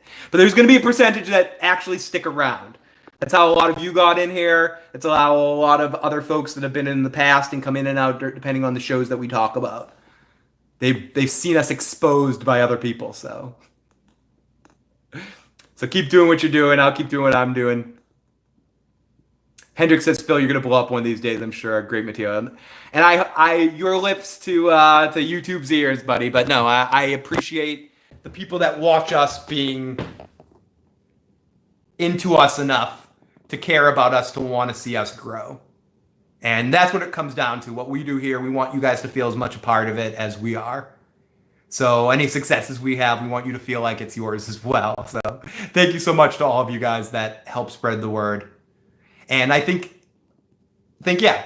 So I was gonna say, we're on the precipice, hopefully, for a big burst at some point, especially as Game of Thrones season is going to be coming eventually. But we'll keep doing what we're doing, and you guys keep spreading the word. So appreciate it. Bye, everybody. Let the channel sub numbers give my channel subs an erection. The walking fucking David. You know, David, I love you, buddy. David's another one. Spread the word. Help us grow, David. Lots of love to the walking David, and lots of love to all of our friends. But yes, if you haven't already, hit the like button, hit the subscribe button. Please share the channels with 100 friends. Share it with everybody. Help us keep growing. You guys want me to keep doing this thing, make this thing my full-time gig? Get me out to California so I can be in one of David's movies one day. Get David to give me enough credibility to make David write the Issues Guy movie. No, I'm kidding. Everybody, thank you so much for all the support you guys give. You're amazing. Love you guys. Please like, subscribe to this video, or subscribe to the video. Subscribe to the podcast, share the fun. Talk to you soon. Love you guys.